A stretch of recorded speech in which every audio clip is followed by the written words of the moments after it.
Back live here on another edition of The Drive on a Throwdown Thursday. It's Tara Atkin. Tara, how are you this morning? Good. Good to see. Good to see you. Good to be with you.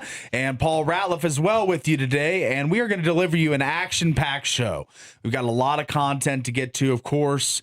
Utah Tech in the WAC tournament. That's what we're going to start with today. But a number of different topics, including the Max Crosby drama, the BYU Big 12 tournament yesterday against West Virginia.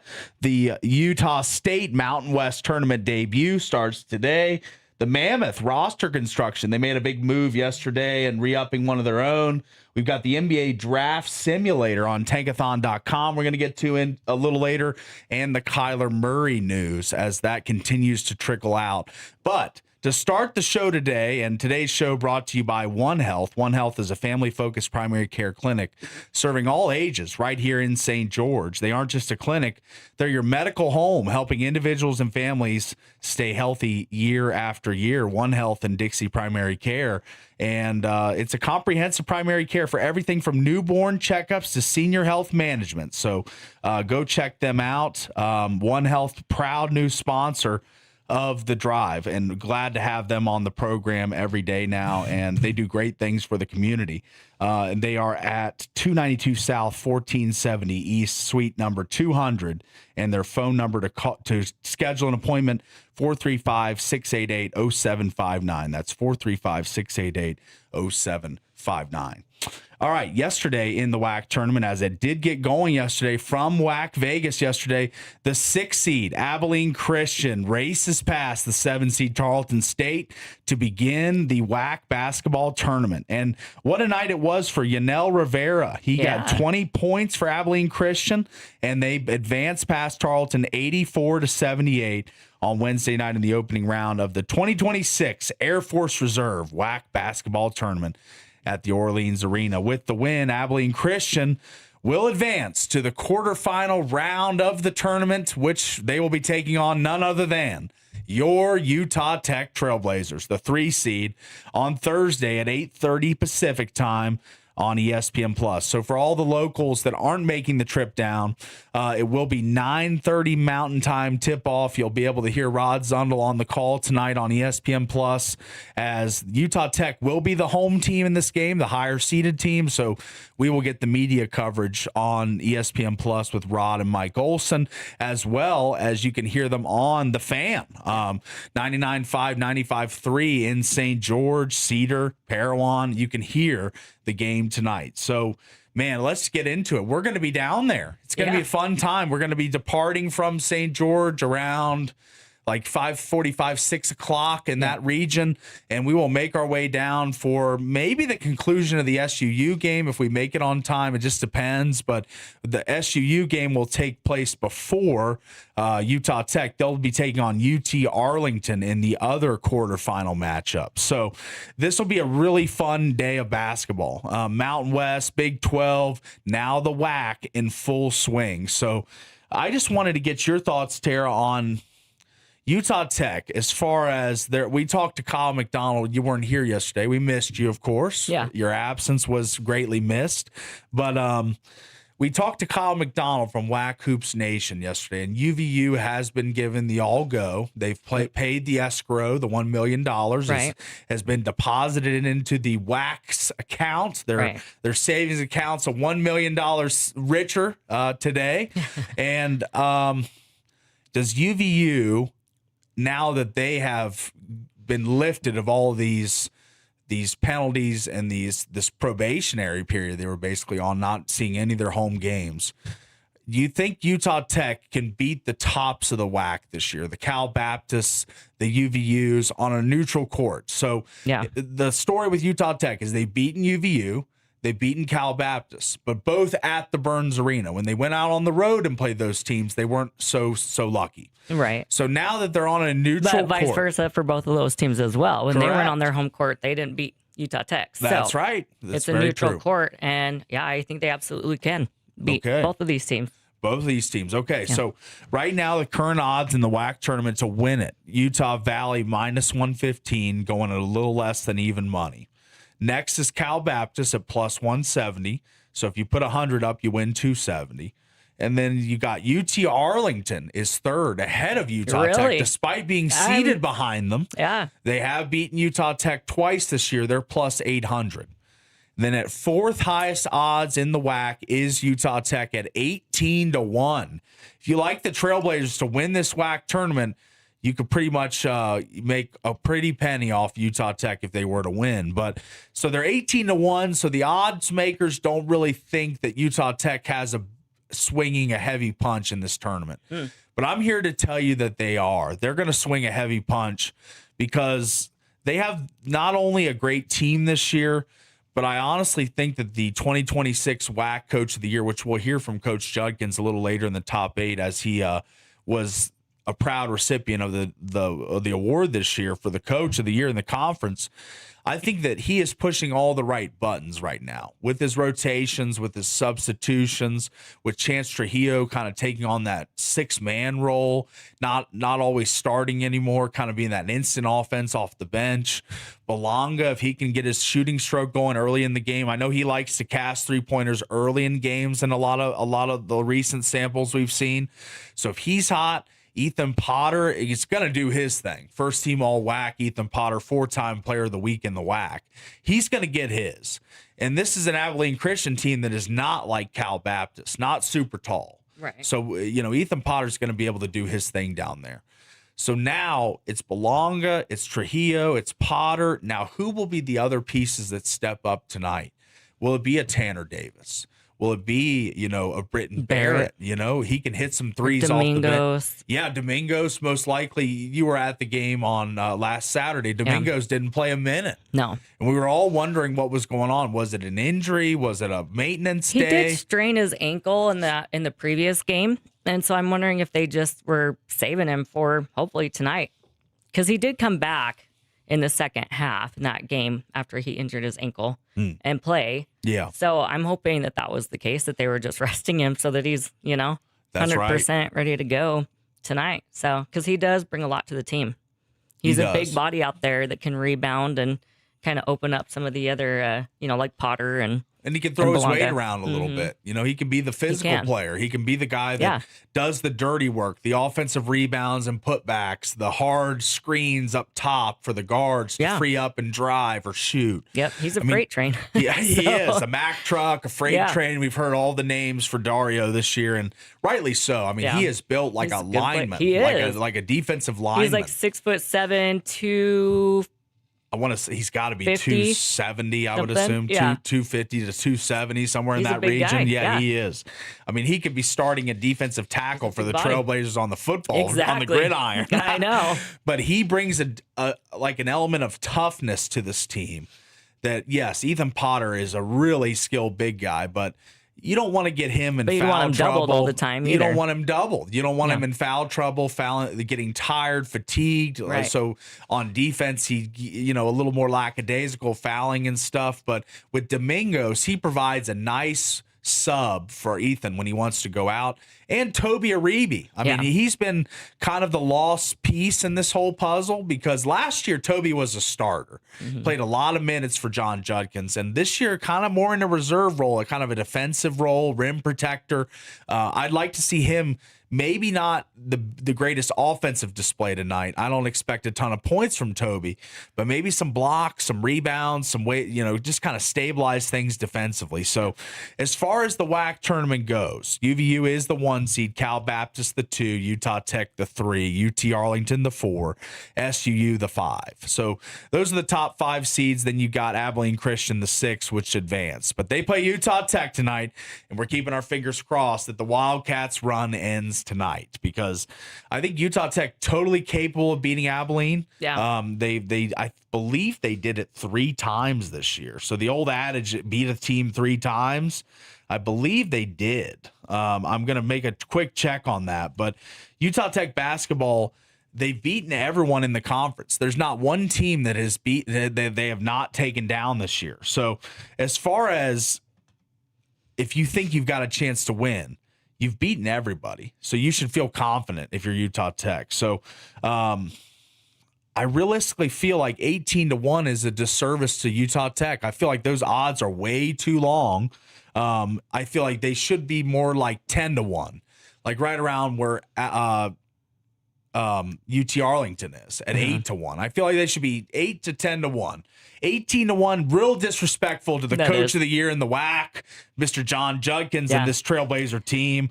So Ethan Potter, the WAC player, 3 or 4 weeks? 4 weeks. 4 time. Mm-hmm. Yeah, it's kind of disrespectful. It is. That might, push him too. Put that chip on the shoulder and that's right. Go out and prove him wrong. So, yeah. I like the chip on the shoulder element. I do too, yeah. I think that's a real thing that could happen. Some of the things about Abilene Christian, as we kind of dive into tonight's game. The Wildcats rank second in the WAC and top 5 in the nation in turnovers forced per game. Third nationally at 16.52 in steals. Yeah. They are fourth nationally at 9.8. Oh, 9.8. Okay. Yeah, this is... It's a really good defensive basketball team. Offensively, they are fourth in the WAC in assists per game, 13.2. But again, back to that scoring defense, 72.2 points per game. They're fifth. They're fifth in the or third in the WAC in points allowed and 3-pointers per game. They're fifth in the WAC at 5.8. So they like to shoot up the threes. They're led by the defensive player in the year in the WAC and Rich Smith, and first team all WAC selection Braden Hubbard. So there are some talented pieces on the Abilene Christian Wildcats. Yeah. So this will be a tough game. I don't expect them to run away. It's not going to be a walk in the park, no, for sure. They're not going to run away and hide in this one. No. I mean, this is going to be a game that's going to be Abilene's going to make runs. They know their season's on the brink, as is Utah Tech. Everybody's season is in the WAC tournament. This is a one-bid conference, as everybody knows, so the champion of this tournament is going to go on. But everyone else, their season is over and probably no postseason. Yeah. The NIT probably not going to invite many teams from the WAC, the Crown, some of these other tournaments. So this presumably is it if you lose the game. So I think Coach Judkins has stressed that to his guys. He's trying – this is a whole new team. So that's the thing. None of these guys, I mean, Ethan Potter was at the WAC tournament a year ago with the Wolverines, but none of these guys on this current roster, other than Toby Aribi, who was on the team last year, and they won the play-in game against SUU and then went to the WAC Vegas and played UVU in the first round and lost. So that was the WAC tournament run last year. A win in the play-in game against SUU, then a first-round matchup with UVU, which they lost. So, I am hoping that this run is much longer, much more fruitful for Utah Tech.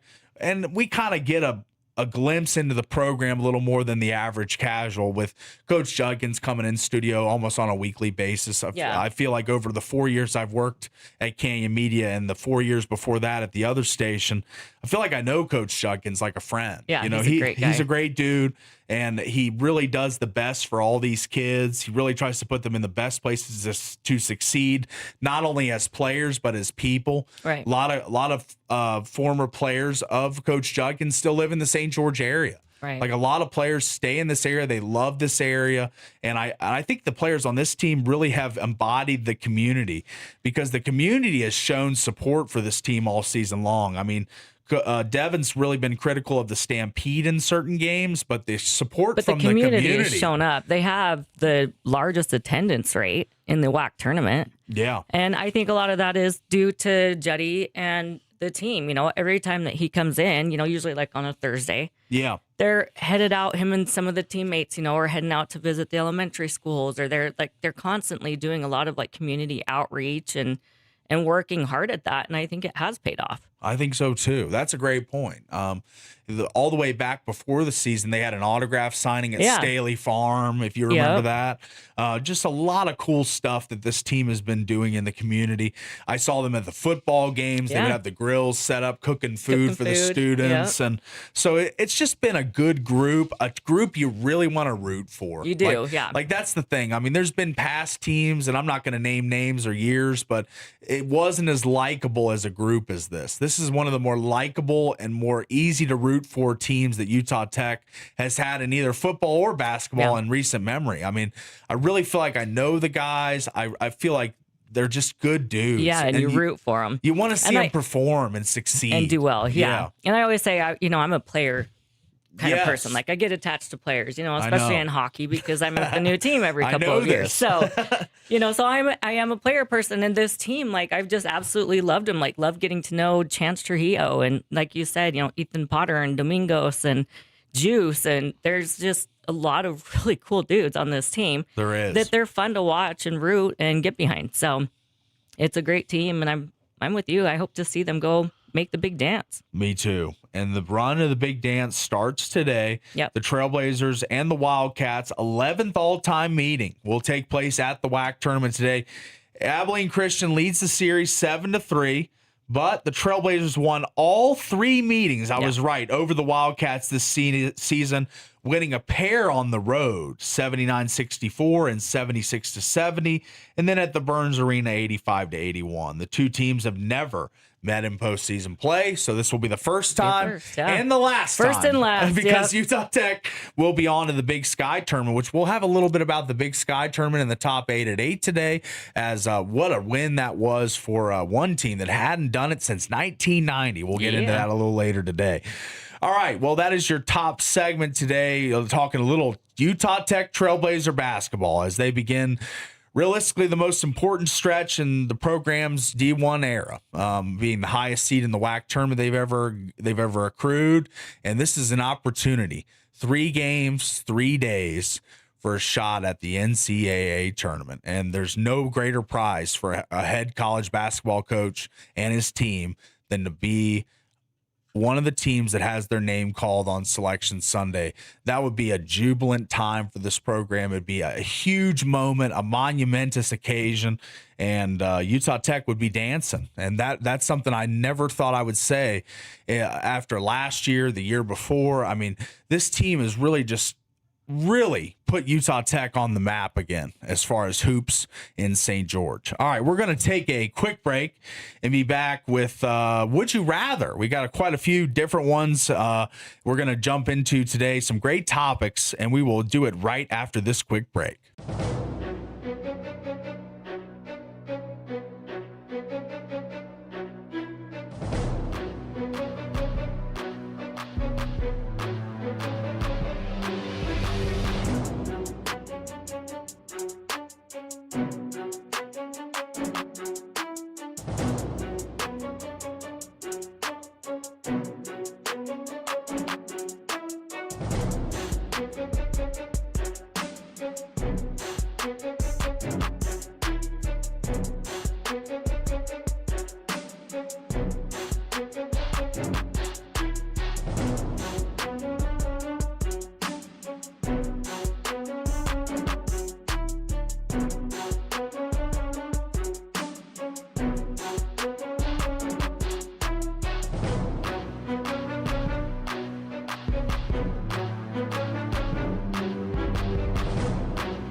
Back live here from the Finlay Hyundai Studios. It's another edition of a Throwdown Thursday on the Drive, and Tara Atkin, Paul Ratliff with you, taking you through the 2-hour program today. Double D out in California, Newport Beach to be exact. He sent me a couple pictures, his feet in the sand, enjoying the sun. Nice, I know you'd like to be out there as well, but instead we're in the Finlay Hyundai Studios, you know? Yeah. So, but we are going Must be nice to be Double D.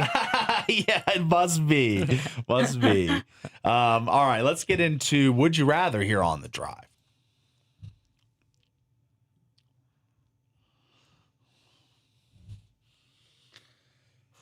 All right. Would You Rather today brought to you by a great local partner, Wilkinson's House of Lighting and Decor, recognized for the 5th year in a row as the best lighting store in Southern Utah, a proud sponsor of Region 9 Athletics. Light it up at Wilkinson's. All right, here we go. We got 1, 2, 3, 4, 5, 6 questions here. She's getting ready. She's stretching out like a boxer in the ring. All right, here we go. The WBC, the World Baseball Classic. This is as a viewer. Let me make that clear. Okay. A WBC, the World Baseball Classic, or the Four Nations Hockey Tournament. Which one would you rather? Absolutely Four Nations. All right. I was just checking to see if your pulse was but still working. But to be fair, I have been watching the World Baseball Classic, and it's been fun. Yeah. I loved watching Paul Skeens dominate the other day. You know. Yeah, you probably didn't like that loss to Italy. No, 8-6. That was an ugly one. Yeah, but Skeens wasn't pitching that day. Nope, he wasn't.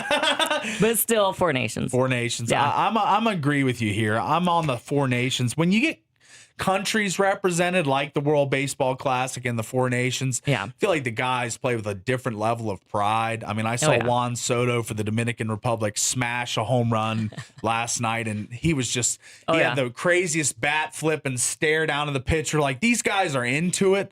They're probably into it more than a random 1 out of 162 baseball regular season game. Oh, yeah. They are totally into this World Baseball Classic. So I think it's really cool, but the hockey players were more into the Four Nations. All the fights, just the grit, the intensity of that game. Obviously, Canada wins, but we got them back in the Olympics. But the Four Nations, I think, is the easy choice here. I think it's just a little more exciting. All the fighting, all that theatrics, the super skilled players. Faster, I'm not saying the WBC there's not super skilled players. There's a lot of great players in the WBC. Yeah, it's all the best players. But again, it's baseball on TV. And for most people, baseball is more of a sport that you want to attend live. Yeah. And like I said, I love baseball. Yeah. You watch a lot of games. All the time. Yeah. And I do watch it. But just for like the average viewer, I think hockey's better to watch on TV than baseball. Okay. So and like you said, all the fights and stuff. It'd be cool if, like, in baseball, they could, like, drop the glove, too. Like, they just throw their, like, mitt down. What was that one we talked about a while ago? That Nolan Ryan one that you showed me. That huge fight. That was crazy. That was crazy. There's been a few. He's all bloodied up and still, like, pitching and stuff. There have been some good baseball fights, but they're very few and far between. They're not as frequent. So, especially the Four Nations fight, which was one of the greatest hockey fights of all time. Oh, yeah. 3 fights within, like, the first 10 seconds. Yes. It was incredible. Epic.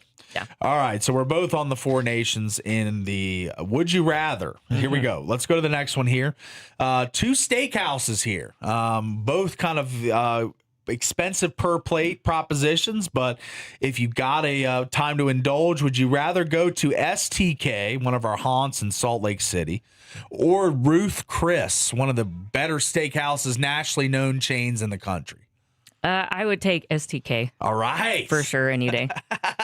Look at you. They are so good. And we go there every Mammoth game. We're going to be there again Saturday, and I can't wait. Like, I just look forward to it. I know. It is a great thing. I do love Ruth Chris. They kind of popularized the butter steak, like putting the butter on the hot plate, and it's still simmering as you get it and all that. But I think I have never gotten a steak from STK. That might be my next move. In this next trip we make, I might get like a New York strip or something I get at most steakhouses, just to compare the tenderness. Because Ruth and they've Chris, got that Wagyu, and they do. So good. They got the A5. That's right. I've never had that in my life, except for your little pot stickers that one time. And those are good. Those were very good. I'd say STK with the appetizers, the shellfish too. They got the fresh oysters. Your oysters on the half shell. Love the oysters. So, got a lot of oysters last time for a good price during their little happy hour menu. But all right, we're both going to go STK here. Ruth Chris, it's a chain. It's very good. It's still really good, but I think the sides, some of the seafood better at STK. And the environment too at STK is just so cool. And we always go on a game day when it's pretty crowded and there's a good libation vibe, you know. But still haven't seen Post Malone there, but you know. We're still waiting. One of these days. Yeah. Maybe Saturday. All right. Let's go to maybe Saturday. Maybe he's a Mammoth fan. Wants to see him play the Penguins. Yeah. All right. This one is going to be easier for you than me, I think. All right. Okay. Max Crosby. And now, if you are the Ravens, let's pretend you're the owner of the Ravens, Steve Bisciotti. You're looking over your finances. You're looking over your draft picks. You're looking over your entire assortment of assets. Right. So going into the season, let me set this up a little bit. You got Lamar Jackson, who is being paid $76 million against the cap this year. Yeah. He is a superstar quarterback, but he's paid like one. Right. So now they traded for Max Crosby. Right. And the trade fell through. I'm sure everyone's heard about that. Everybody knows that, yeah. So Max Crosby was the trade for 2 first-round picks. The Raiders would receive 2 first-round picks from the Ravens. But instead, the trade falls through. So if you were the Ravens owner, Steve Bisciotti, would you rather Max Crosby and you lose 2 first-rounders or sign 32-year-old Trey Hendrickson to a free agent contract and lose no draft picks? I mean, because this scenario played out in real life. They took Hendrickson. And I think, especially where Crosby didn't pass the physical. Yes. Hendrickson was definitely the better route for them. He's 32, though. He is. He's 32. Yeah. Injury prone, just coming off a season-ending injury the year before. Same with Crosby, though. And he didn't give up 2 first picks. 4 years younger, though. But he still didn't pass the physical. That's true. So you would rather have Hendrickson if you're the Ravens. He at least passed the physical. Yeah, he did pass the physical. At least as far as we know. We haven't seen him back out on that deal yet. But, sure. You know, I don't know. So what do you think? I'm a little nervous about Crosby back for the against Raiders. The wall, which one would you go? Still Hendrickson for them, yeah. Okay, I agree with you again. We've agreed on all 3. There's a problem. I know you thought I'd go Crosby because I love Crosby, but like I said, I'm even a little nervous for the Raiders that what's going on that he can't pass his physical. And he did come off that meniscus tear, you know, and the surgery and stuff. But clearly he's he's benign surgery. Right. Meniscus. It's not like an ACL or an Achilles or something like that. Yeah. Or a big bone break. Right. I mean, I feel like the recovery from a meniscus is pretty minute. Yeah. So to fail a physical nervous. over a meniscus, it makes me think the Ravens had buyer's remorse on this deal.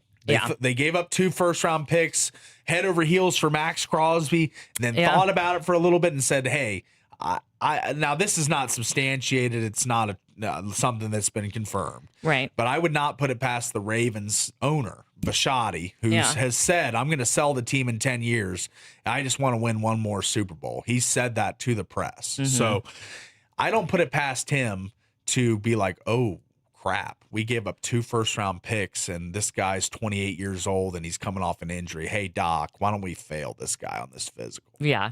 I don't put it past them to do that. But they're not saying they did, and it might have been a legitimate physical and everything. And that's just a conspiracy theory, but I've seen some funny, you know, internet stuff come out. It's like, you know, the latest look at the doctor that failed Crosby in his physical. It's like Joe Burrow.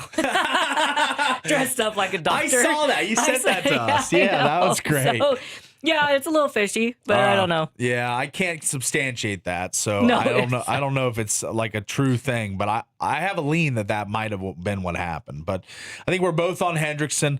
The only reason I say Trey is because you don't have to give up 2 first-round picks. Right. First-round picks are so valuable. They're not second or thirds or fifths. They're first. So even if you're the Ravens and you're picking late in the round, they're still valuable picks. So I would rather just sign Trey Hendrickson. I wouldn't have paid him 4 years. That's a lot for a 32-year-old, but you got to do what you got to do to get the deal done. All right, let's go to the next one.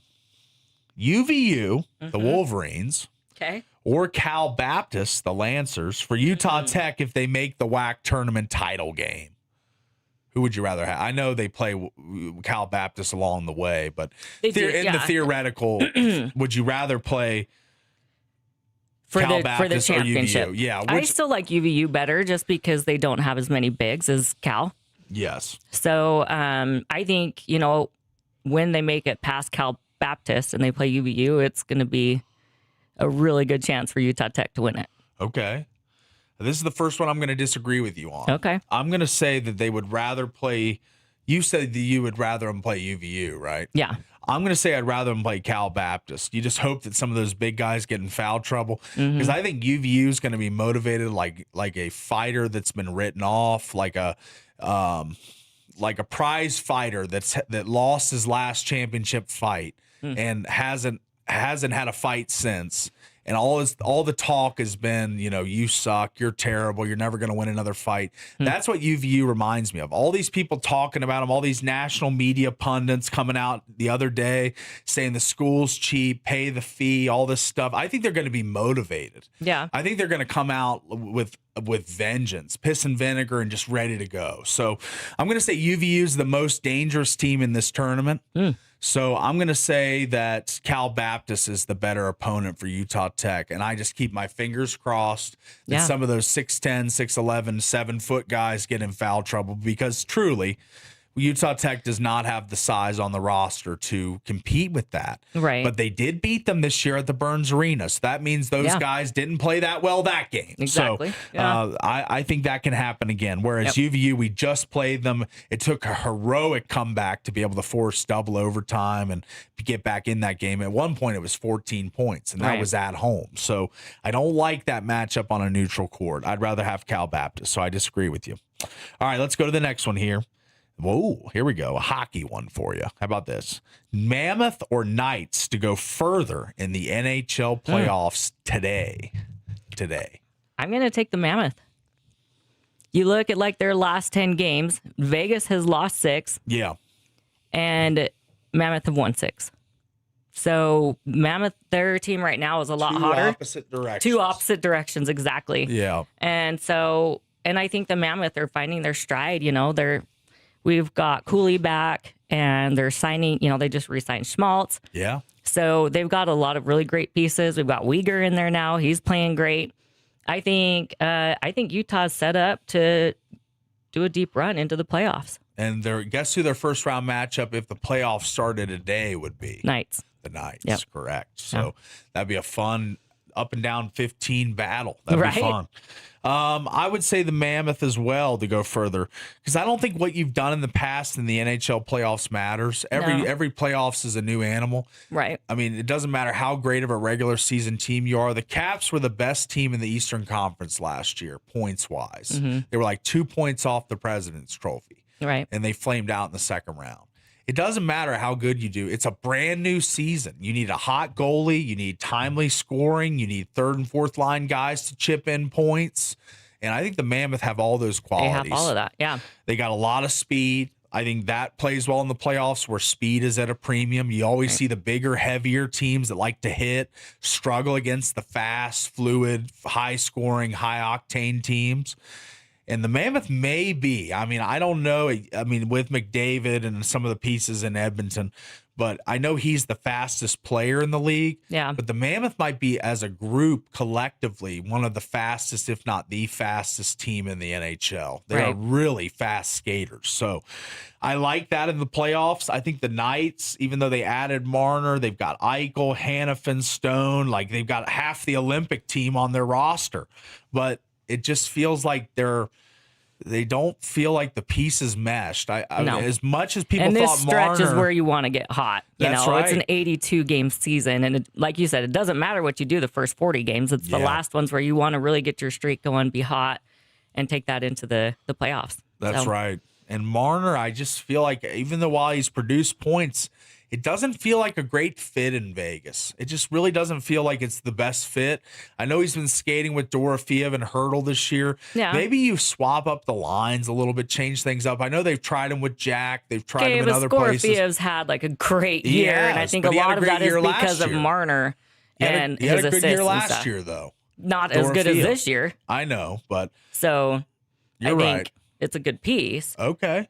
He's not the scorer that we thought he would come in and be. We kind of thought he'd come in and be like another Eichel. That he was would an just 100-point guy last year. Yeah, I was expecting 90 to 100 points this year. Yeah, and but he's not selfish. He's He's passing and Yeah, you're sharing right. the love. He's sharing with my score Fiev.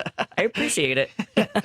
Yeah, score Fiev. I mean, he's having a great year, but realistically, 18 goals, tied for 90th, 47 assists, tied for 16th, 65 points on the season. Yeah, it hasn't 25th been great in the league. So, I mean, you pay that guy that much money. I mean, he was the hottest free agent on the market, and the Knights made a priority. They said if he hits the market, we're even going to wait, but like try and get involved before he hits the market. There was some collusion talk, and and they traded Nicholas Waugh to make sure they got him. Like this was, I mean, I expected more from Mitch Marner, but we'll see. The Maple Leafs are really missing him. They are. They're definitely missing him. I mean, they would definitely want him back, even though all their fans wanted him out. You're right. If you remember that correctly. Oh, yeah.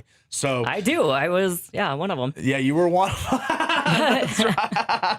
They all wanted him out. And it was crazy to me because he was a 100-point scorer, but all these fans wanted him gone. So now he's in Vegas. We were just sick of the power four, like Matthews and JT and Marner and Nyes. It was like, let's get rid of one of these guys.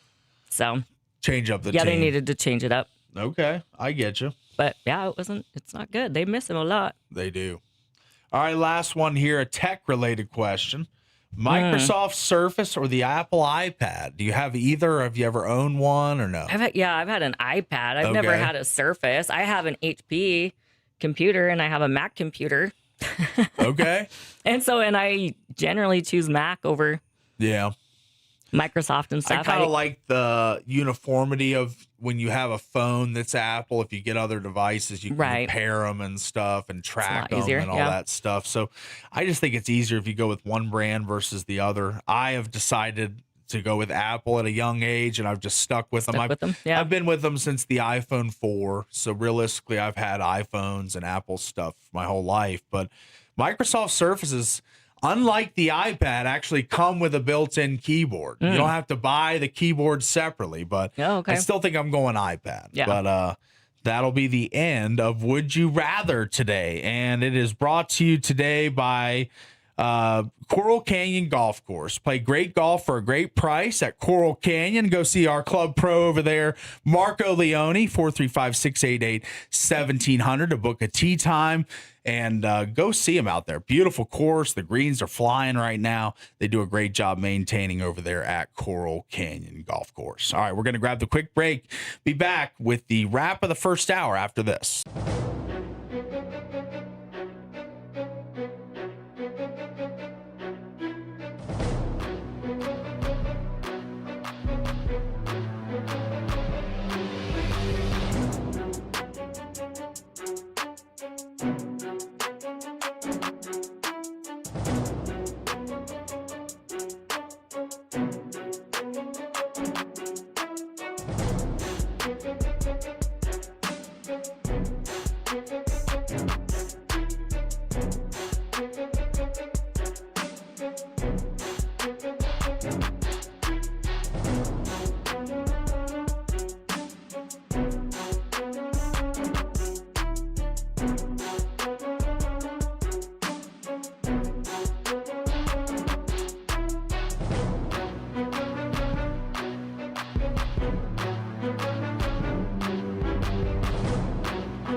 See, I mean, sometimes you get the side eye from him. You get the freeze on the mic. You get all kinds of different ones.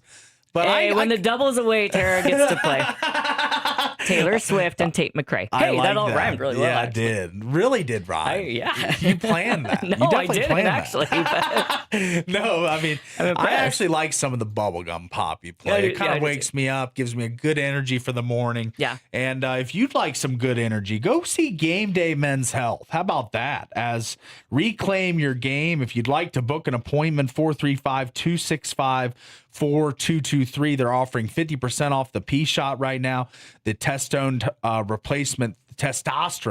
replacement therapy, the free T-test. They've got it all over there at Game Day Men's Health. So anything you need for men's health and wellness, go see them over there at Game Day Men's Health. All right. This segment here is a painful one because I brought this up on the show yesterday. You weren't here, but I was talking about how I thought we'd be playing country roads on the show tomorrow because West Virginia would have triumphed over BYU, but I was incorrect. And we get an eye roll out of Tara Atkin this morning. Can I just, hang on, for the listeners, let me read our text messages here. Look at this, he's peeling back the curtain on us. I am. So in the game, from 2 nights ago. Yeah, the Kansas State game. Yes, I texted the group. Said DeBanza just set the tournament record 38 points. Yes. Then Paul responds, too bad his Big 12 tournament run ends tomorrow. We have like a West Virginia emoji thingy. The flag, yes. And I said, dream on. And he's like, already did it once, buddy. Said, I know, buddy. I'm not an idiot. I remember. Yeah.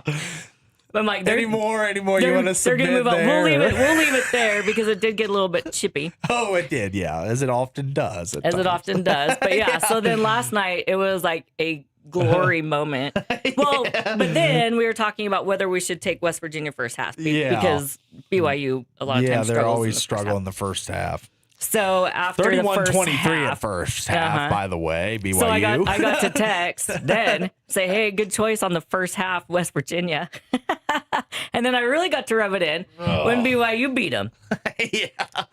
They beat them by 20, by the way, 68-48. Mm-hmm. Yeah. And DeBonza led the way, 27 points. I just can't believe his Big 12 run ended. I thought his run would end tomorrow. Or yesterday. It didn't end. 27-7 for AJ as he powered the Cougars past West Virginia, the 7th seed in the Big 12 tournament, 18-14, 9-9 during the season. BYU was just the better team from the jump. I think West Virginia had a 10-5 lead, and that was the last lead I remember. AJ was 11-24. He was trying to really lead the way for the Cougars.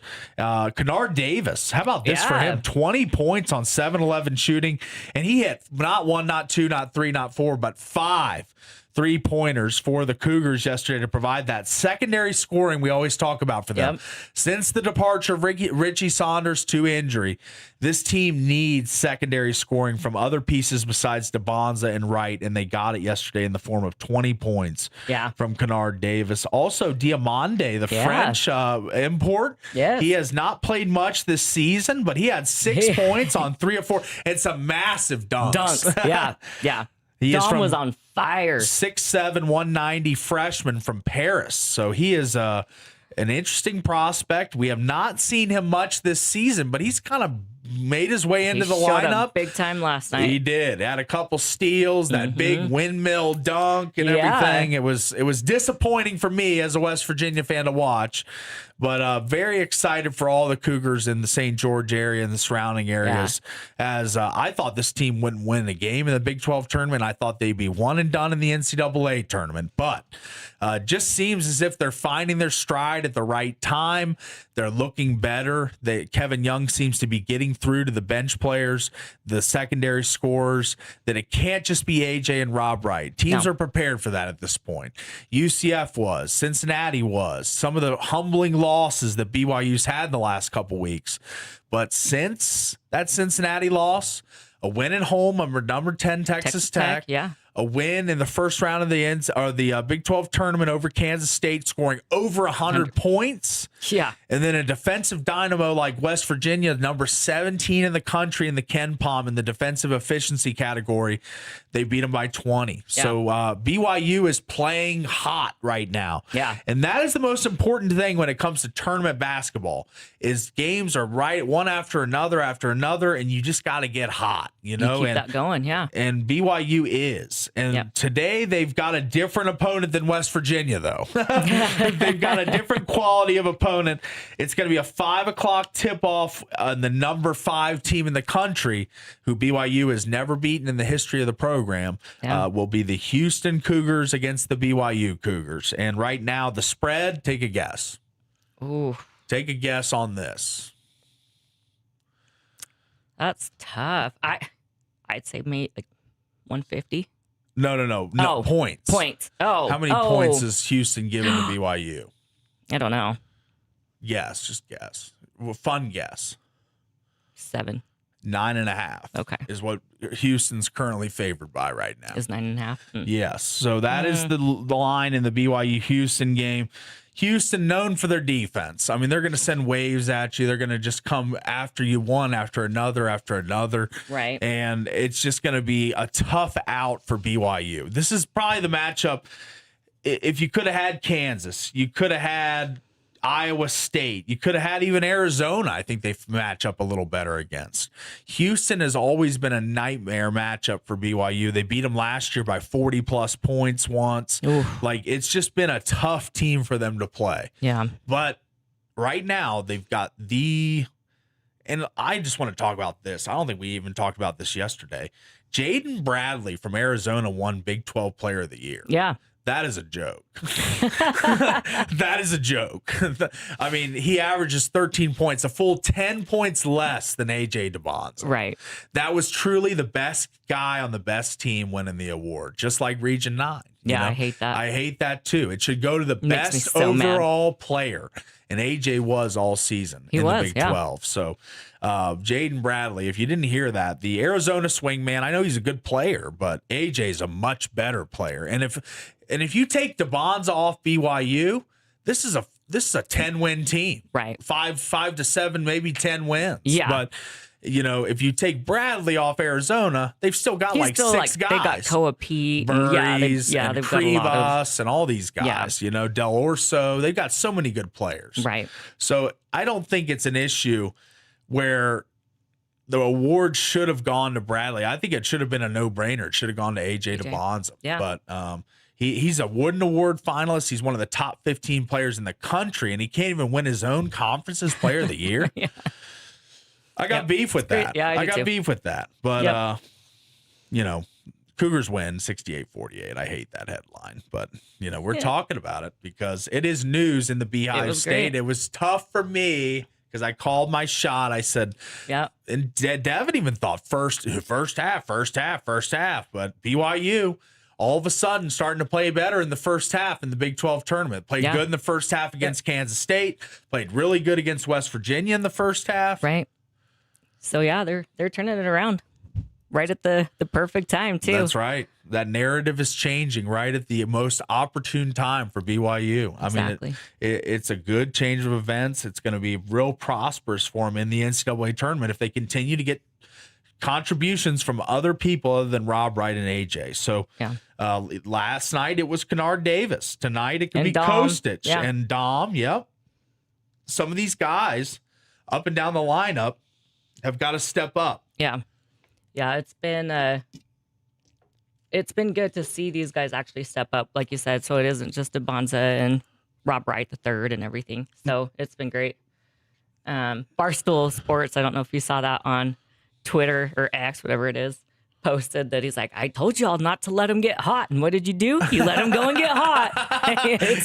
You're in trouble. That's right. And I think that for them to beat Houston, I mean, we could probably do this in another segment. We're coming up on the end of the hour here. But for them to beat Houston, maybe that's something we tackle in the second hour. What do they need to do to beat Houston in this game tonight to continue their Big 12 tournament run? Because if they beat Houston, they got Kansas. I mean, Kansas, I mean, you never know about Peterson if he's going to play a full game. Like, I know. He said the plan is to play full go through the Big 12 and the NCAA in an interview with ESPN. I mean, he's being interviewed about if he's going to play or not. Right. I mean, this guy's a clown in my mind. He is a clown. But he's going to be going tonight against TCU at 7:30, and that's the game after the BYU Houston at 5 p.m. Mountain Time today from Kansas City, Missouri at the T-Mobile Center. All right. It's going to wrap us up for the first hour. The first hour today brought to you by a great number of local partners. First and foremost, let's go with Coral Canyon. It's fantastic. Get out and play great golf for a great price. Call for tee times 435-688-1700. That's 435-688-1700. Or you book a tee time at coralcanyongolf.com. Also brought to you by Prime IV. Book an appointment on primeivstg.com to get in those zero gravity massaging chairs and enjoy that premium experience at Prime IV. We're going to grab the quick break, be back with the second hour right after this.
You never know what you're going to get, honestly. I mean, really, you never know. All right, this Top 8 at 8 today brought to you by St. George Tin Shop. Make your vehicle look good, feel good, and protect your ride. Book your tin today.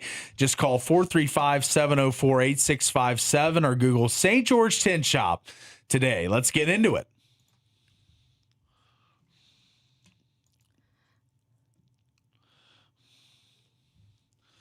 All right. We just talked about it last segment, but it deserves to be the number one headline on the Top 8 at 8 today. BYU defeats West Virginia in rout fashion, winning by 20, 68-48. A.J. DeBonza scored 27 and hauls in 7 rebounds in the win for the Cougars. They advance to the next round of the Big 12 tournament today against none other than Cougar on Cougar warfare here. Houston will be their opponent today. And we got a clip from the game. I think this is the AJ windmill, or is this the Dom windmill? This is the windmill. Yeah, the Dom. Okay. And this is Steele. Watch it. Monday to steal. Oh, Dominic Diamande. Yes, Diamande, the latest addition to the rotation for the Cougars. Really hasn't played a ton this year. No, and I'm so glad he finally showed up. That's right. Because last night it was exciting watching him play. It was. He had some highlight reel dunks. As for all the viewers on the stream, you can see him go up and give the nice windmill dunk on the breakaway steal last night against West Virginia. 2 of his, I believe, 6 points, and they do win 68-48 over West Virginia, and to my detriment, despair. Season's over. Tough. All right. Number 2 headline today. Utah State begins their pursuit of the Mountain West title, taking on the host school, UNLV, from Thomas and Mack Arena today at 1 p.m. Mountain Time. Aggies are currently 6.5-point favorites in the game. The Mountain West regular season champs are fully healthy and ready to go at the Thomas and Mack today. It should be a fun atmosphere. A lot of UNLV fans in the building, being that it's the host school, but the Herd and Utah State, I've been to this Mountain West tournament before. Yeah. They bring a lot of students from the Herd. They white them out. They have a ton of them in there in the Thomas and Mack. Nice. So Utah State will probably be dueling for the crowd pop tonight. A lot of UNLV fans and students probably going to be there. Yeah, locals. But the Herd should bring the noise, and they should have a bull sheet with all kinds of chants and cheers. So if you're making your way down I-15 today for the Mountain West tournament, let us know how it is. Text in 435-990-9950. I'd love to know what the atmosphere is like for Utah State's quarterfinal game today against UNLV today at 1 p.m. Mountain Time. All right, number 3 headline. This is in the hockey world. We're going to take a quick break from the basketball, but this is Nick Schmaltz, forward for the Utah Mammoth, agrees to an 8-year extension totaling $64 million. He got paid. With an annual average value of $8 million per year for the winger for the Utah Mammoth. And man, this is a great signing. Like I wanted to talk roster construction in a separate segment, but we might as well just talk it right now. Clayton Keller, Cooley, Vamelka, Uyghur, now Paterka signed to a long deal. Schmaltz now. That is 6 that I can just count on my fingers that are going to be in the framework of this team for years to come. And they haven't traded away Denoyers. They're one of their top prospects. Tisha Ginla, another one of their top prospects. Right. They were able to hold on to those guys despite the Uyghur deal, which they made to boost this year's team. And even Sema. I really like him too, the defenseman. That's right. That came up and played for You've liked him for a long time. Since training camp, yeah. What I saw from him, he's good. So, and he played really well in being called back up from the Tucson Roadrunners. So, like I say, this team is loaded up with young talent for the foreseeable future. I think if they want to go all in next year, like let's see how well this playoff run goes. Yeah. Say they go 2 rounds deep and they think they're maybe a piece or 2 away. I would think that some of these top prospects could be used for trade chips to get another NHL ready player. Yeah. Or if they're looking the long term, that's the direction Bill Armstrong can go. Right. He can either be thinking about the long term with all the young players and not push in another big deal like Uyghur, or in the next year, if they make a run in the playoffs this year, I could see them being very active in the offseason and at the trade deadline to boost next year's team to make an even deeper run and maybe a Stanley Cup title. But I love the young core of this team. I'm really excited about the future. We've been covering this team since the inaugural season last year. Really had a great relationship with their PR department. They do a great job up there. We've been to probably 5, 6 this year, going to our 7th or 6th on Saturday. And it has just been an incredible maturation process for this team. Yeah. Last year, they were pretty firmly out of the playoffs. Like they had a little sweat towards the end, but then the Blues kind of just ascended up and took that last spot. But this year they are firmly in the number 1 wild card spot, and they do not look like they're going to give that up. No, they're on a hot streak. They are really playing well right now. So, and the one thing I can promise you about the Mammoth, and what I really like about Smith too, is he's willing to go out there and add those pieces. Yeah. You know, bringing in like Tanev and then Peterka, and like he's gonna do what it takes. Like he knows that Utah wants this team to succeed. Like we want to see some playoff hockey, and he's going to do whatever it takes. So we even talked about our intern Michael was like, I might go to a Jazz game. Tickets are like $16 for a seat. You can get a $9 ticket. $9 ticket. So if you want to go, and your cheapest Mammoth ticket, and I know this because I had to buy tickets for my daughter the other day when we went up. Yes, and it was like $100 a ticket. Yeah, so it was like the cheapest you could find. So to say that Utah and Salt Lake City has always been a Jazz town ever since the 90s. You know, Michael Jordan and the Bulls dethroning Tusks them. up now, baby. But Jazz move over. Right now, it feels like the Mammoth are the more popular team in SLC. That's just me. I mean, you can tell by the ticket prices. Yeah. You see all the gear, the hats, people really rallying around this team. So. Absolutely. Yeah. And the news, if you just missed it, Nick Schmaltz agrees to an 8-year extension totaling $64 million with an annual average value cap hit of 8 per year to keep the winger in Salt Lake City with the Utah Mammoth. All right, let's go to headline number 4 here. Utah Tech begins their WAC title push as they take on the 6-seed Abilene Christian Wildcats, who won 84-78 last night over Tarleton State at 9:30 p.m. Mountain Time. Yes. For all the viewers back home, for people not making the trip today, it will be 9:30 tip-off, late one tonight if you want to watch the Blazers. It'll be on ESPN Plus, or you can listen to it live here on the Fan Sports Network with Rod Zundel and Mike Olson, 99.5, 99 or 95.3 FM if you'd like to listen. Yeah. Big I'm game. so excited. Huge game. I mean, this is kind of the encapsulation of the entire year. It all comes down to this. So we've been board opping these games, calling these games, been involved in these games since November? I mean, it's been really since late November that the season, or no, mid-November that it really started. And we've been with this team all the way till now. And this is where all their hard work goes to pay off. This is where you cash in your hard work equity all season long. Yeah, the sweat equity. This is where it pays off. Cash out that sweat bank right now. Tonight. Cash it tonight out. is the night. Gotta win tonight. Survive in advance if you're Utah Tech. Win by 1, win by 50. Doesn't matter. Just gotta get through to the next round, and Cal Baptist waiting for you in the wings in the next round. And I'm excited. I might have to forego my media cred and just go sit in the crowd because I don't think I can sit on media row and be quiet. No, I've seen you. I'm gonna be losing my mind. Yeah, so I might have to just go sit with the crowd. I know because she gets into it. So Tara, I get shushed a lot. But to pull the curtain back, she gets the not the finger. I get the shush. I get shushed a lot. She does because she gets into the game. Because I'm on production, and then you can hear me in the mics. Like go back and watch any of the high school games, and you hear me. And she'll be spirited tonight, as will I. We'll be down there in Vegas at the Orleans Arena at the watching the Trailblazers at 8:30 Pacific time, 9:30 Mountain time, tip-off against Abilene Christian.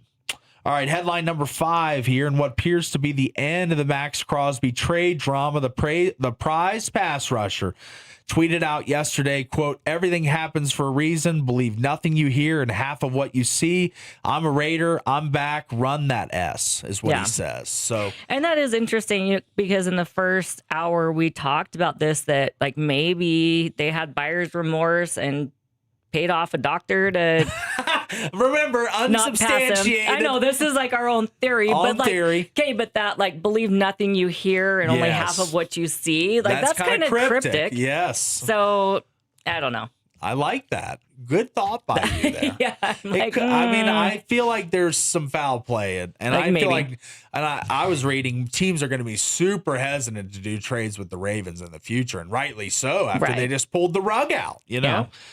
Crazy, but Max Crosby, if you're a Raiders fan, I don't know if you wanted the 2 first-round picks or you want Max back, but you got Max back. So there you go. I am glad he's back. I just hope that he's, healthy. Yeah, got to hope that he's healthy, and maybe the medicals for the Raiders doctors be a little different than the Ravens doctors. Yeah. All right, headline number 6 here on the top 8 at 8 today. Bobby Hurley, the Arizona State head coach, fired after 11 seasons after the crushing loss. They lost 91-42 in the Big 12 tournament yesterday. They got routed, and Hurley kind of been, his fate kind of sealed the last couple weeks with how bad they'd been. So he will be moved on from. A lot of people linking him to the Providence job. He's a New Jersey native. His brother coaches at UConn, so he would be in the same conference as his brother, kind of like Richard Pitino and Rick Pitino already are at Xavier and St. John's. So it would be quite the family connection there if he does take that Providence job. He is linked to it. We'll see if it opens up and he gets it. All right, story number 7 here on the top 8 at 8 today. For the first time in 36 years, the Idaho Vandals, and we got the call as they won the game yesterday. Let me find it. It was an electric call. The Idaho Vandals punched their ticket to the dance with a win over Montana. You didn't save it. In the Big Sky tournament. I didn't save it. You Brutal. didn't save it. Okay. I will find that because it was a good call. It was a good call. It was. And, the Vandals, we always hear about Utah Tech played Idaho State. Yeah. What are they? Idaho State Bengals? State Bengals, yes. Yeah. They played them. Pocatello. That's right. Armpit of Idaho. I don't know if it's still the armpit, but back in my day it was. I like that. All right. I did bookmark it. How come it's not coming up? That's weird. It is weird. Oh, right here. No, I you just barely did it. I did it again. Okay. This one. This is the Idaho Vandals and the call on the TV as they defeated Montana to advance to their first tournament since 1990. And with 15 seconds to go, the Idaho Vandals will punch their ticket to the big dance. Montana will not foul. Listen to that crowd pop. Yeah. Alex Preble and the Idaho Vandals, for the first time since 1990, Idaho is going to the NCAA tournament. And that's the thing. That could be Utah Tech. That could be. That's the thing. This court storm, all the streamers, all the stuff. That could be us on Saturday celebrating Utah Tech. So Idaho, if they hadn't gone since 1990, been 36 years, who's to say we couldn't punch our ticket for the first time ever? That's what I'll conclude that headline with from Idaho. And then top 8 at 8, last headline on the top 8. This is being reported by Adam Schefter this morning. Former Cardinals quarterback Kyler Murray will visit Thursday with the Minnesota Vikings, as it has been widely reported the belief across the league as the Vikings are Murray's likely landing spot. So we will get into that a little more throughout the show as we talk a little free agency a little later. But I'm not a Kyler guy. So not really a Kyler guy. He's the one who had the contract mandate that he had to watch more film, and it was documented that he had to do a certain amount of hours a week because he was slacking. I think he's just one of these supernaturally gifted guys that doesn't put the work in. He doesn't want to work. Yeah. So he's going to probably be a Viking. So JJ McCarthy, your days are probably numbered there. That's going to be the end of the top 8 at 8 today. Today's top 8 at 8. Brought to you by Color Country Custom Coatings. JC is offering a limited time deal, $200 off a permanent ceramic coating. But hurry, this offer won't last. Call JC today at 678-283-8124. Color Country Custom Coatings. Protect your vehicle with the ultimate finish. We're going to take the quick break. Be back right after this.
Back live here, Finlay Hyundai Studios. Tara Atkin, Paul Ratliff taking you through the drive today, and wanted to get one of our last samples of Region 9 Media Day out there. We've gone through most of the teams, still got a couple to go. We've got Hurricane today as Double D and Caden Formaster checked in with the Hurricane Tigers, and we're going to let you sample that right now.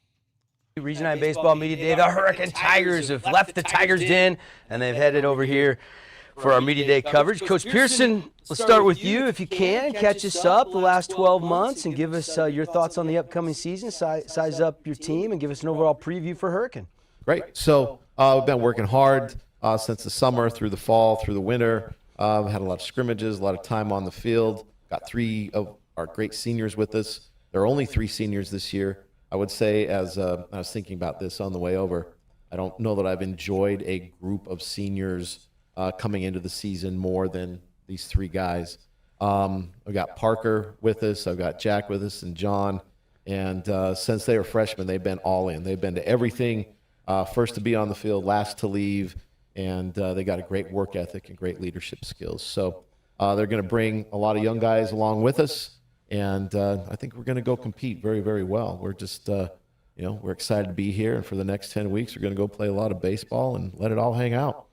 You're coming off a 7-win season, so do you feel like you can kind of surprise some teams that this could be a better year, an uptick in production? Yeah, sure. I mean, it's fair to say that we're the underdog, and don't want to say comfortable with that, but we're okay with that because we also realize that people might overlook us once in a while. I don't think that's something they can do with us. And so people need to bring their game all the time, especially when they come to our place and when we come to theirs.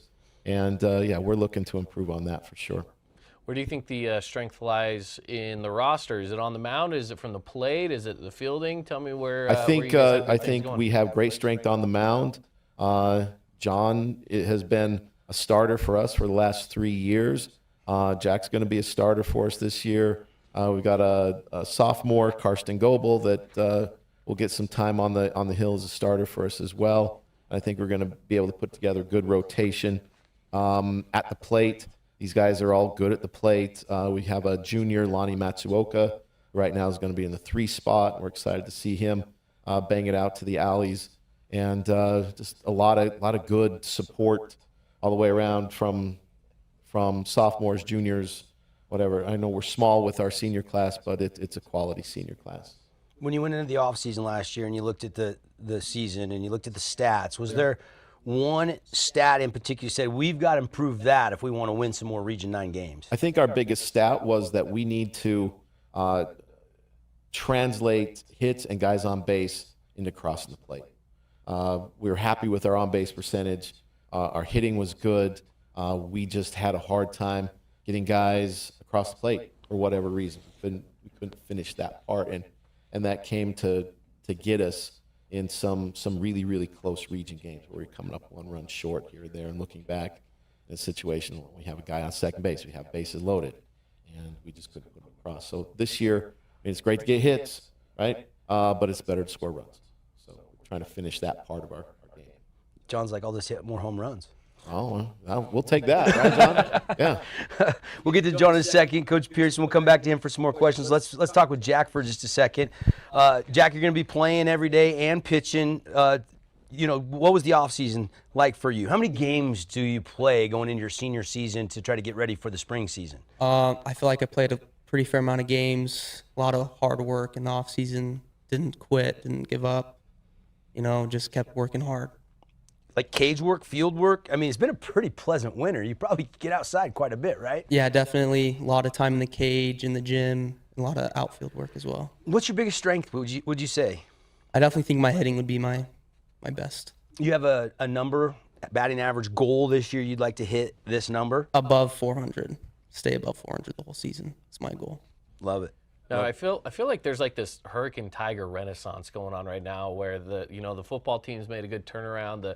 The basketball team obviously just went and played for a state championship, and so does it just feel like it's baseball's turn to come in and show everybody what we got? It seems like it's kind of the mentality in Hurricane right now that athletics are back. Yeah, I totally agree. Like, I feel like we're definitely going to surprise a lot of teams this year. Come up, win some games. Could we get Brigham Kemp to come out to baseball and at least pinch run? That guy's so quick. Yeah.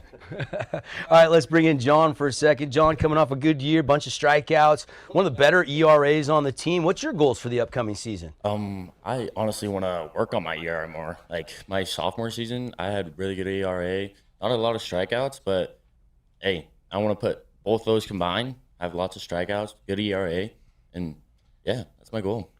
What's the velo at right now? I mean, I haven't been clocked in a while, but I would say probably sitting 83, maybe 80, 85 max. So I don't know, but hey. As long as it's moving, it's spinning. My spin's good. So How many pitches you got in the arsenal? if we're counting my knuckleball, I have 5. So I like it. Hey, we'll see if Pearson lets me throw it this year, but we'll see.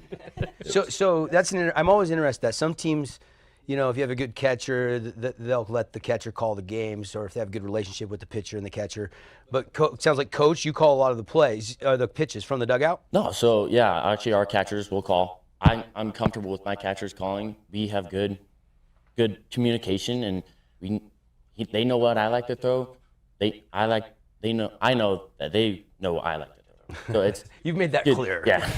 Well, it's a situational awareness, right? yeah. For what's the count, what's this guy good at hitting, right? Yeah. And having that communication with your catcher is important. Sounds like you have it. Any offensive goals? You can be swinging a little bit, Hey, right? I hope I do. I mean, obviously I've been trying to be more of a power guy, but I think I need to work on more of a contact guy. I mean, I just get on base, but yep.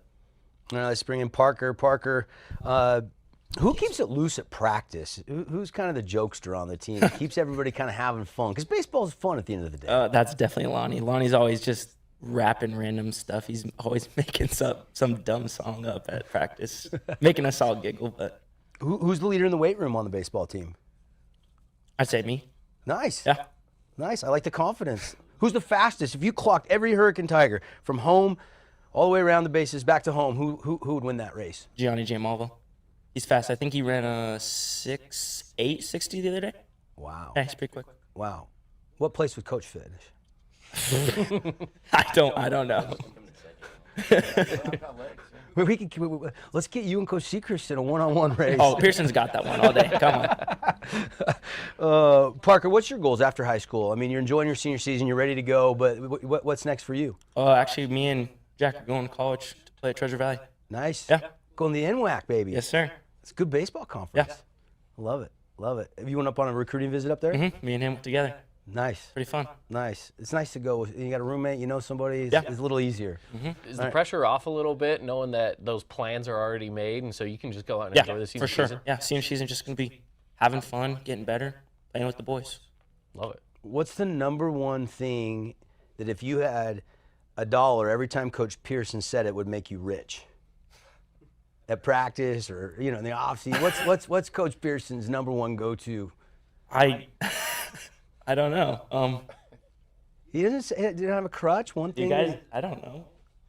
Good, Coach. I You're feel like shaking it up. He's kind of all over. Keeping it fresh. Yeah. Got a new word every day. Okay, maybe that wasn't a good question then. Let's bring it back to Coach for a second. Coach, do you feel like a broken record sometimes that you're saying the same thing over and over? Not so much. Not so much. I think we try to keep it, the new word of the day, the new emphasis of the day. And, we talked about a couple things earlier as far as our pitchers and catchers working together. We have in the past, we've had coaches calling it, but last year we just made the decision we're going to turn it over to our kids. We're going to give our catchers time to learn and our pitchers the ability to know what's working well for them. And if it goes great, they can credit each other. And if it doesn't go so great, then they don't, they have each other that they get to work with. And they don't need to point to anybody in the dugout that this is why it went bad. And so it's been a good thing for us. And I think it's built a lot of confidence with our pitchers and our catchers. And one thing that John probably won't tell you, his on-base percentage for us is amazing. Amazing. He gets hit by pitches more than anybody on our entire team. He gets walked, he gets hit by pitch, and it's just a phenomenon. Got to take it for the team, Yeah, baby. yeah. Was there a little bit of momentum grabbed in that regional against Pineview at the end of the season where you guys split the first 2 games? You know what? It was a battle. It really was. It was a battle. And they got the first one. We got the second one convincingly. And pitching wise in the third, they were down to their guy and we were down to our guy, and it was, it was a good game. Just came up a little bit short, but we saw glimpses of potential and something to catapult us into this year, especially region play. Give me one or two names of guys that are newcomers. They didn't play a lick of varsity that could help you this year. Is there a guy or two on the roster that we'll see some time? I know you got a lot of players back. We've got a three-way triangle in the middle infield. Bryce Fortune, who's a sophomore. Gianni Giamalva, who's coming back from brain cancer surgery. What? It's a miracle that he's just even on the field with us, and he's doing really good stuff. And Zach Peterson, who's also a junior. And so right now we're kind of a merry-go-round there, but they're doing a great job and doing great work. So Gianni is just a miraculous story. You got to talk to him sometime. I should, yeah. Give me the Cliff Notes version. I mean, clean bill of health now and cleared to play. That's awesome. Yes. So long story short, after his freshman year in the summer, he started complaining of double vision, and they went and got it checked out, and he had a cancerous brain tumor, and got it removed and went through the chemo last year. He was in a beanie cap hanging out in the dugout with us the whole time. He couldn't try out. He couldn't do anything and had to leave early a lot, but he was there in a beanie cap to stay warm and couldn't wait for the opportunity to play again. So his perspective is totally different than everybody else's.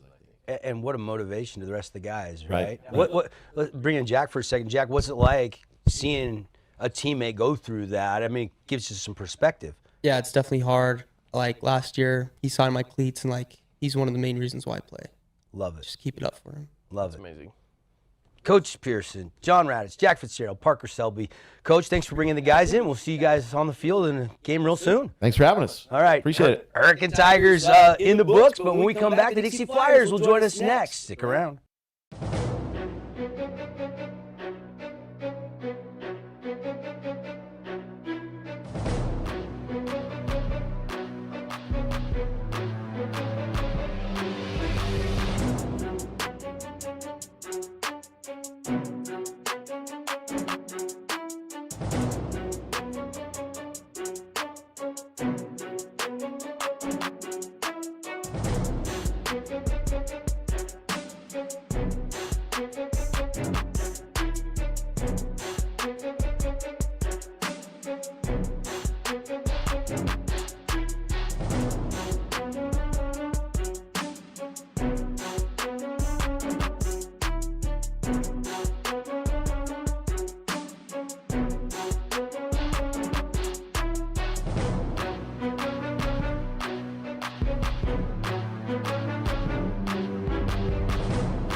Back live here from the Finlay Hyundai Studios. This is another edition of a Throwdown Thursday on the Drive. Tara Atkin, Paul Ratliff with you. And we are concluding the show. Just about 24 minutes left of showtime. And then it's off to the WAC tournament. No show tomorrow, by the way.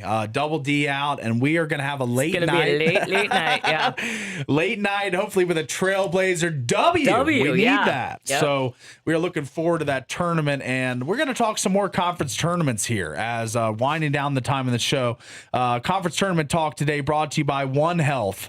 They offer dermatology services right in the clinic, skin checks, minor procedures, and common skin care without specialist wait times over at One Health and Dixie Primary Care. They got women's health services, men's health care, weight management programs tailored to your medical history, all available over at One Health and Dixie Primary Care. All right, so now we got 3 teams that have big games today, as far as Utah Tech in the WAC, BYU in the Big 12, and Utah State in the Mountain West. Yeah. What record do the 3 Beehive teams go? Utah State against UNLV, the host team, Utah Tech against Abilene Christian, and the big one, the toughest opponent for any of the teams, BYU against number 5 Houston. What is the record for the Beehive State teams? In Tara Atkins' crystal ball, she looks at this it. This is a tough one. It's cloudy crystal ball today. I'm gonna say it's an easy answer. 2 of 3. Yeah, it's 2-1. That's the record. I think. Or yeah, sorry, 2. Well, like no. 2 I out of wasn't the 3 correcting you. Yeah, teams 2 out are of gonna. 2-1, 2 out of 3, same thing. But you don't think BYU wins, right? Is BYU the one that loses in your 3? BYU is the one that I'm a little nervous about. Okay, all right. But I think we could go 3. 3-0. Yeah. Okay, all right. It would probably take. Just going on that game that you picked as a loss, and that's the same one. I'm going to say 2-1 as well. And the BYU game, they're decided underdogs. It's almost 10 points. It's almost a double-digit spread. Houston is a monster. I mean, they've got a lot of good players. Kingston Fleming's going to be a top 5 draft pick. Yeah. Tugler. You got the all-time 3-point leader at Houston and Emmanuel Sharp. He's made the most threes in school history. Like, I just think that this team is built probably the best Houston team of recent memory. So, and the teams of later or former years beat up on BYU. So I think that this is another case of that. I think Houston wins probably by 12 to 14 points tonight and covers and wins. So you think, by the sound in your voice, that BYU could probably maybe win, but definitely cover the 10 points. Yeah. You think it's a closer game than that, right? I think it'll be really close. Okay. Yeah. But I do think BYU can come in and win this. They're hot. Okay, so you're thinking they have a chance, but if you back against the wall, if you had to pick, against the wall, if you're going to make me Houston. put money on it or something, then I don't know. Which that's why I don't bet. But. I know, but Houston provides a different challenge to BYU than West Virginia or Kansas State. Right. They've got 4, 5, 6 good players that can all score, they can all defend. They're just a unit that plays together cohesively, and BYU's cohesion with the supporting cast and AJ and Rob, I feel like they've been doing better since the Texas Tech game that they won at home. Right. But I still don't believe they have enough firepower to beat Houston. So, I think if they play like they did last night and you have Dom and everybody else getting involved like they did, then I think they win. Oh, wow. But it's going to have to be a copycat game from last night. Okay. Where you have a lot of people, like extra players that are just kind of off the bench and you haven't seen a lot from. They're going to have to show up big time. Yeah, the Postics of the world, the Dom Diamantes, the Kennard Davis. He played big last night. Yeah. Ahmed Kiba to step up. Yeah, Keita, Ahmed, the big guys, Abdullah Ahmed and Keita need to play well as tonight for them to have any chance. Right. But I'm going to go 2-1 with the loss being BYU. So let's touch on the other two games here quickly. Utah Tech against Abilene Christian. For our listeners that weren't with us in the first hour, we opened the show talking about Utah Tech and 2026 WAC Coach of the Year, John Judkins. Yeah. We actually have Coach Judkins talking with Rod Zundel about winning that award. And let's hear what Juddy has to say. Mr. Five-time, Devin used to call him, five-time Coach of the Year. Yeah. Now Mr. Six-time, as he adds another award to the trophy case. This is Coach John Judkins talking with Rod Zundel about the 2026 WAC Coach of the Year.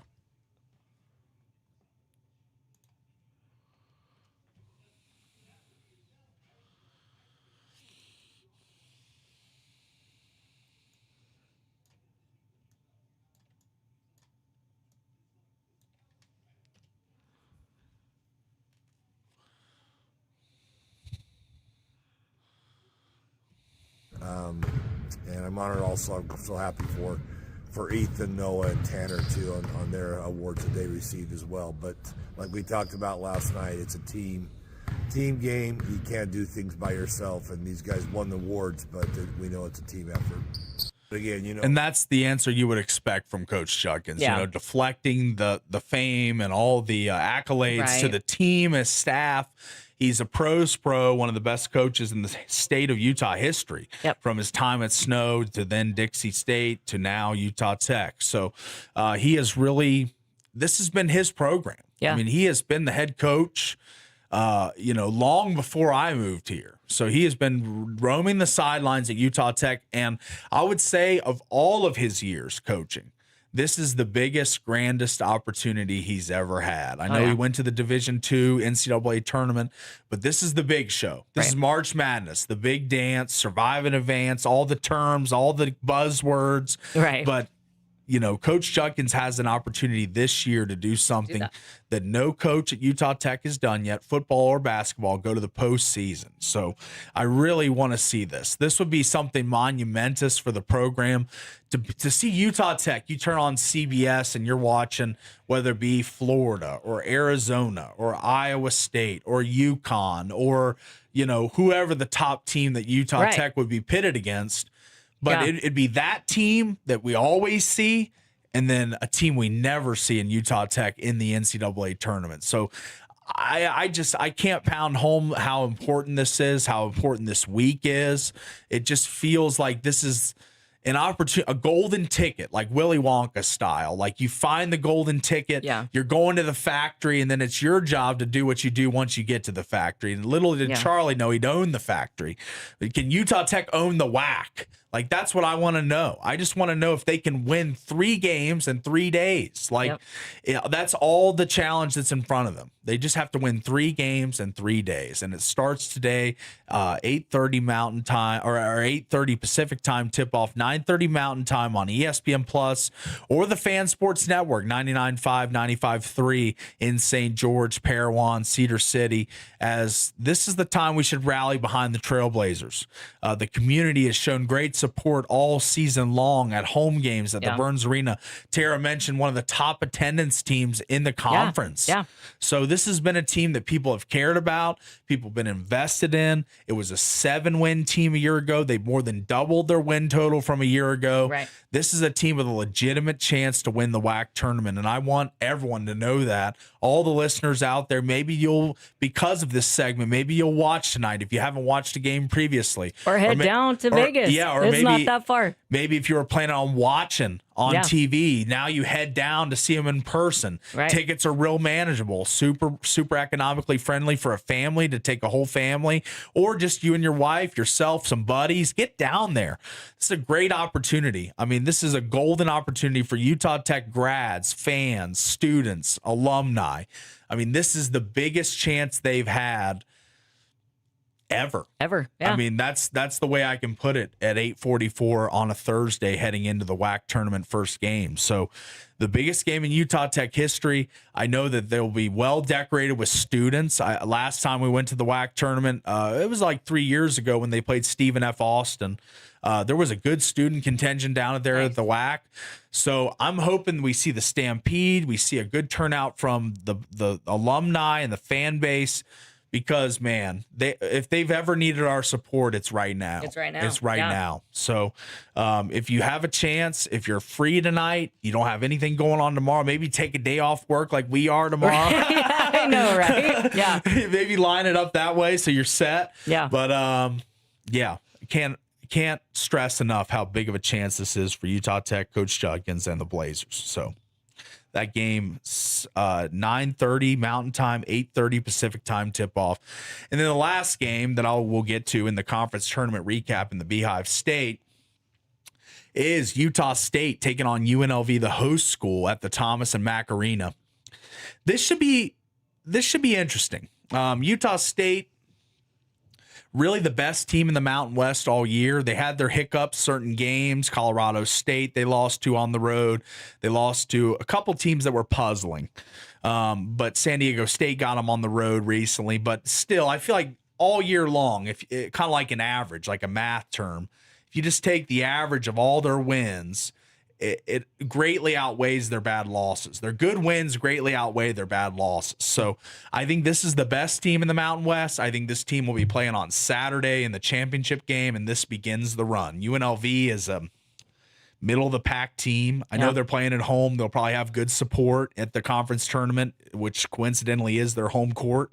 But I still think Utah State powers through this game. They're 6.5-point favorites by the books, so they'll have a good contingency of the herd and some Utah State fans making the short trip down I-15. So, grand opportunity for Utah State.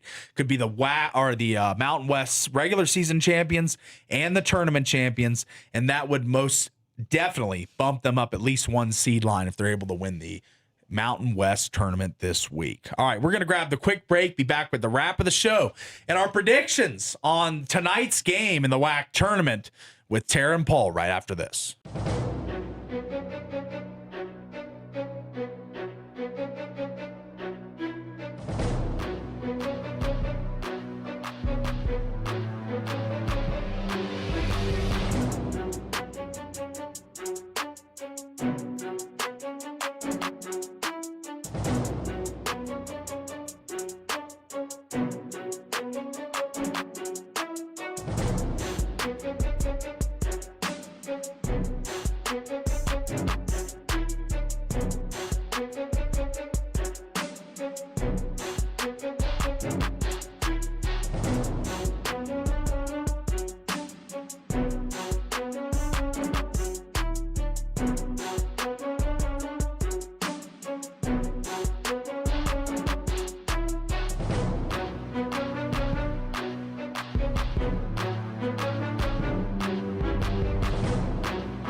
Final segment of the show today on The Drive on a Throwdown Thursday, and it's brought to you today by Soda Weight Loss. Imagine this year in the fourth quarter, the biggest game of your life. Your health, how about that? Your confidence is all on the line. The shots and drugs, they're like performance enhancers with endless penalties. Monthly payments, rebound weight, I can speak to that. No real training for the long haul. But Soda Weight Loss, we're your championship coaching staff. No injections, no meds, just real food, one-on-one guidance from licensed nutritionists and proven plays to drop 20, 30, and even 40 pounds in 3 short months. Train smart now. Spring training starts today. By Summer Showdown, beach vacations, family photos, you'll be feeling unstoppable. You'll be in peak form. And here's the winning play. Join now and your partner joins for free. 2 teammates, 1 investment, lifetime results. Don't sit on the bench. Get in the game today with Soda.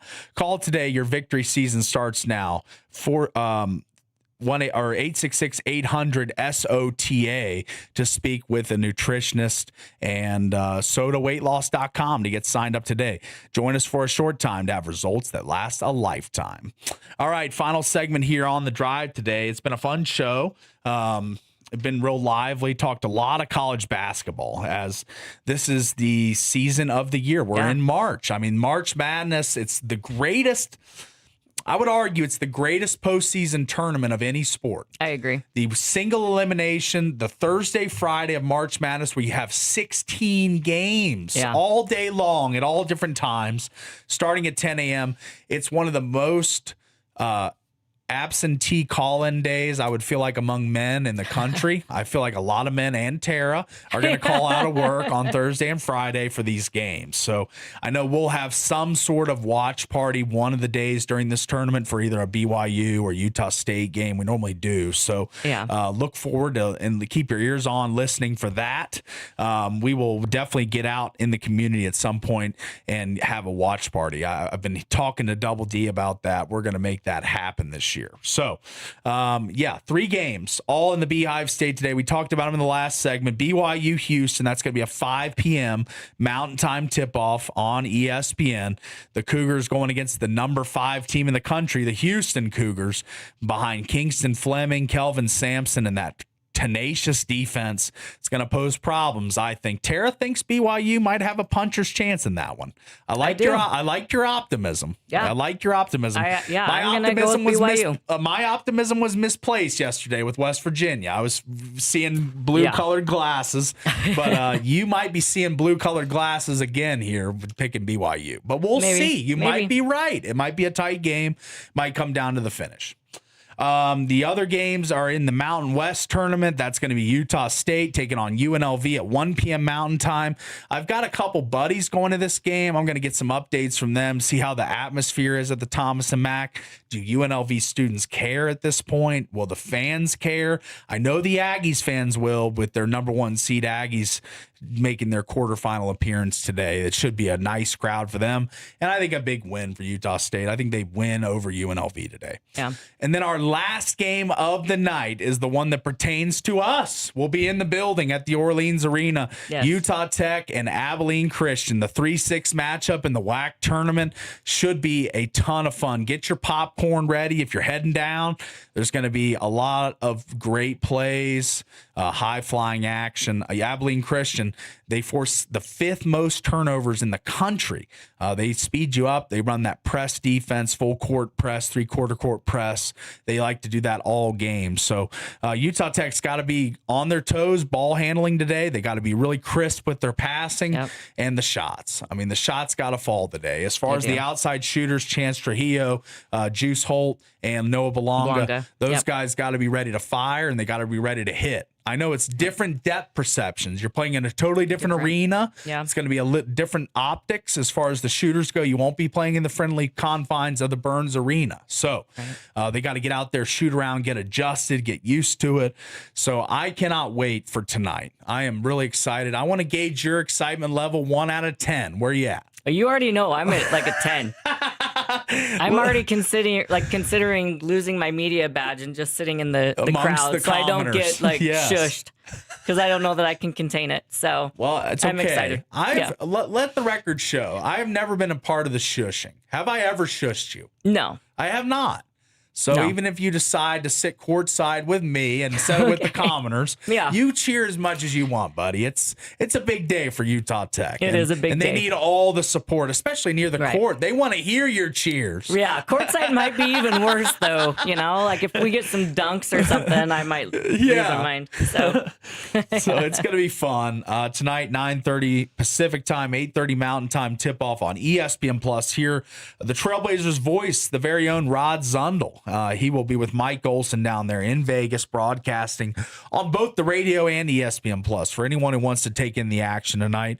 I know we've talked about it a lot today, pounded on it, but I just feel like this is the biggest game that Utah Tech's played in the last 10 years. And I feel like we kind of are the public service announcement to let people know if you haven't been in on Trailblazer basketball all year, now's the time to jump on the bandwagon. And if you've been there all year, thank you for being there. And we'll be with you tonight. I'm sure you'll be in Vegas too. So we are going to wrap the show right now. It's been a really fun one. A lot of great content today. I think it's our best one of the week, realistically.